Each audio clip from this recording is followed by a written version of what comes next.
Buddy, sa tingin ko naman, mabubuting tao yung grupo ni Apong.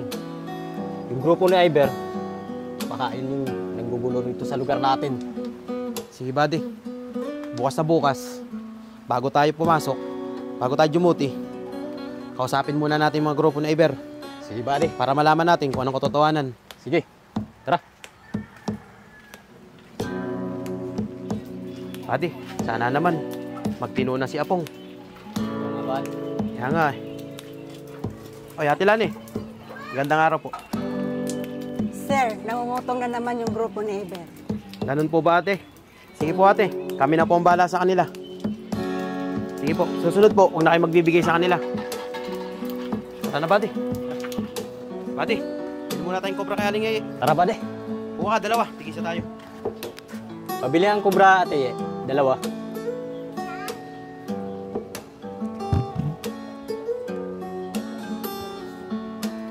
Mga sir, wala po yata kayong duty ngayon. Opo ate, wala po kaming duty ngayon. Bukas pa po. Siya nga pala mga sir, dumana naman dito yung grupo nila Iber.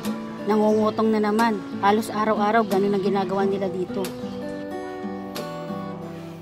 Sige ate Yeye, kami na pong bahala nun.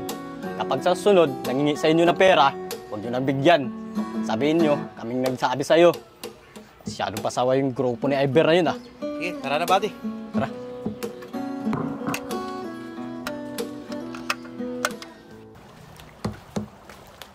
Oscar, kamusta naman yung inuutos ko sa'yo? Nagbigay na ba si Aling Yaya at si Aling Lani? Yun na nga ang mahirap, Iber eh. Ang sabi nila, hindi na daw sila sa atin magbibigay. Sabi daw kasi nila, Chip eh, huwag na magbibigay sa atin. Ako, Iber, mukhang mahihirapan tayo sa kanila. Kasi sila, Chip, na makakabangga natin. Lalo na kung magpupumili tayo mangingi sa kanila. Mga tol, huwag kayong mag-alala. Kumpare ni tatay si Chip, kaya wala kayong dapat pag-alala sa akin. Iber, nag-aalala ako sa pwede mangyari. Huwag na lang kaya natin pakalaman yung dalawang tindahan na yun. Baka kasi mamaya, ikaw pa mahuli nila, Chip. Kaya nga, Iber, tama si Shane. Huwag na natin paalaman yung dalawang tindahan na yun. Basta mga tol, tara, umulan na, punta natin yung dalawang tindahan na yun. Tara! Mga pre, nakakamiss rin si Apong, no? Pero sana palayain na siya ni Chip. Kaya nga, Mariel.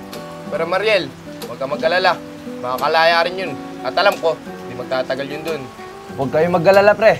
Pag nakalaya si Apong, babawi agad tayo. At yung ginawa sa atin dalawa, yayag, ni Oscar at saka ni Melok. Ano mga tol, believe na kayo sa akin, no? Sabi ko naman kasi sa inyo eh, makakahingi pa rin tayo kay Aling Yeye, kaya kay Aling Lani. Kaya nga, Iber, iba ka talaga. Pero Iber, paano kapag ka nalaman to nila, Chip? Anong gagawin natin?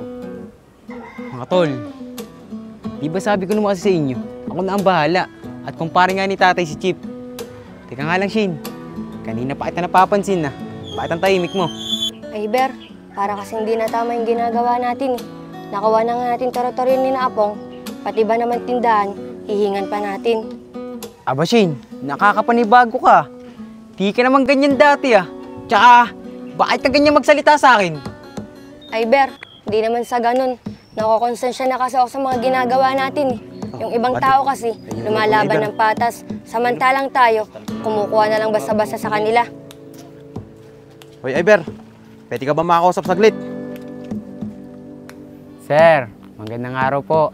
Sir, magandang araw din po. Kaya nga po, sir. Oo naman po, sir. Pwede naman po ako makakausap. Tukol saan po ba yung pag-uusapan natin? Alam nyo Iber, ang titigas ng ulo nyo. Ayaw nyo pa rin tumigil sa pangingi sa tindahan ni Aling Yeye at kay Ate Lani. Kaya nga Iber, huwag mo sabihin na kumpare ko ang tatay mo. Hindi ako magdadalawang isip, nadamputin ka para matuto ka rin na leksyon. Aba, sir. Teka nga lang po ah. Hindi nyo po kami pwedeng basta-basta hulihin. Dahil wala nang po ang ebidensya eh, na nanghihingi po kami sa tindahan ni Aling Lani at ni Aling Yeye. Iber, huwag na kayo magsinungaling. Dahil sinabi na sa amin ni Ate Yeye at saka ni Ate Lani. Kaya ngayon Iber, wala na kayong may kakatwiran sa amin. Dahil mismong si Aling Yeye at si Aling Lani nagsusumbong sa amin. Buddy, damputin mo yan, posas mo. Para matuto na leksyon yan. Ba sir, teka nga lang, hindi nyo naman pwede basta-basta uliin eh. Sige, dali mo yan. Mga O tol, ikaw, babalikan ko kayo. akin na yan. Baka mamaya, palo ko pa sa yan eh. Umayos kayo ha. Ayoko magiging pasaway kayo dito.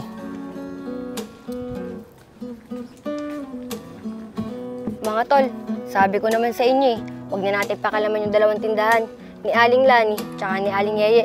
Kasi sina Chip talaga makakabangga natin eh. Nakita mo naman, Shane.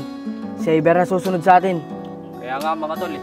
Kaya kung ako lang din ang masusunod, hindi ko na lang din gagalawin yung dalawang tindahan na yun. Kaya nga mga tol, paano na kaya tayo ngayon? Mga tol, mas mabuti niyan, magsiuwian muna tayo. Baka kasi mamaya, makita tayo ni na Chip, tayo naman ang ulihin nila. Tara na. Tara na.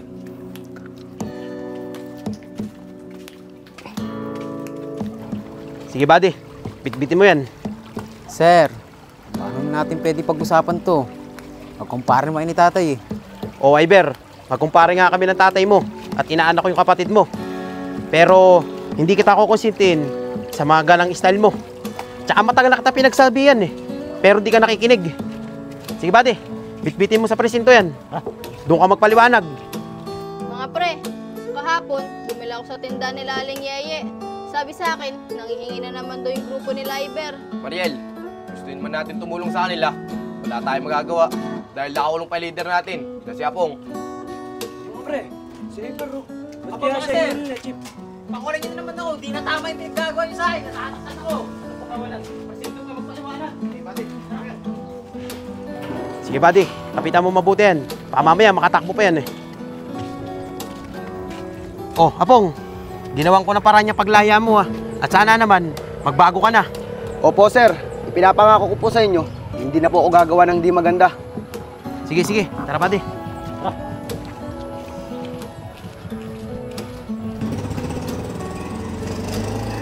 Mga pre, ano kaya nangyari? Ba't dinampot si Iber nila, Chip? Kaya nga mga pre, pero okay na rin yun para walang magugulo sa lugar natin. Pero mga tol, tama ba yung nakikita ko? Si Apong oh, nakalaya na! Mga pre, kamusta na kayo? Bong, buti nakalaya ka kagad. O pre, tinulungan ako ni Chip para makalaya. Apong, dumaan dito sila Chip pa. Kasama si Iber, nakaposas pa nga eh. Oo nga Chabi, nakasalubong ko nga sila. Pero bago ang lahat, tara muna sa tambayan natin. Marami tayong dapat pag-usapan at mga planong gagawin. Tara! Tara! Mga tol, huwag kayong mag-alala. Di ba, sabi naman ni Iber kanina, kumpare ng tatay niya sina Chip. Kaya nga Shane pero sa tingin ko lang gagawa ng paraan ng tatay ni Iber para makalabas agad si Iber. Kaya nga mga tol, sana makalaya agad si Iber. Aba, tignan mo nga naman ang pagkakataon no?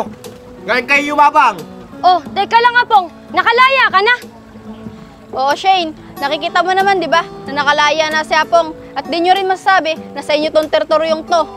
Apong, pagkakataon na natin makabawi sa kanila! Gayag, wag mo na sa ngayon. Nakikita mo naman di ba? Alalaya ko lang. Nakikita kami, pwede ba? Tara!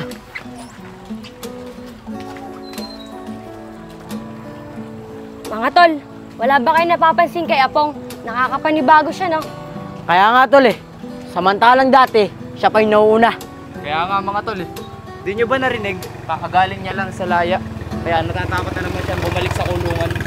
Nako, tara na. Bukas na lang.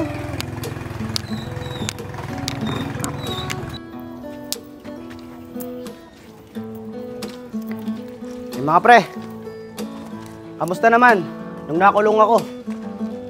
Tol Apong, sa totoo niyan, lusob kami nila dito nung nakakaraan. Kaya nga Apong. Pero teka lang, pagkakataon na natin bumawi sa kanila, ba't hinayaan mo lang? Nakakapanibago ka, di ka naman ganyan dati. Kaya nga Tol Apong, napansin ko rin yan kanina eh. Bakit pinalagpas mo sila? Kaya nga Tol Apong, ano ba nangyari? Ba't parang nag-iba ka? Mga pre, sa maikling panahon na nakulong ako, malaki natutunan ko sa loob. Kaya tayo nandito ngayon para mapag-usapan kung paano makipag-ayos sa kanila. Para maiwasan na rin ang gulo dito sa lugar natin. Ano Tol Apong? Di naman pwede yun. Pagtapos ng ginawa sa amin ni Chubby, hindi tayo babawi. Kung ganyan lang rin ang katwiran mo, huwag na muna tayo mag-usap sa ngayon. Kaya nga to, Labong. Sa susunod na lang tayo mag-usap.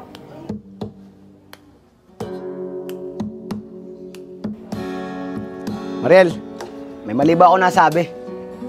Apong, di mo kasalam yung nangyari sa amin dito eh, nung nasa loob ka pa. Si Ayag kasi, sinaktan ni Iber at nilusob kami dito. Pero wag ka mag-alala, kakausapin ko na maayos yung dalawa. O paano, maiwan na kita, bukas na lang ulit. Mariel, mag-iingat ka.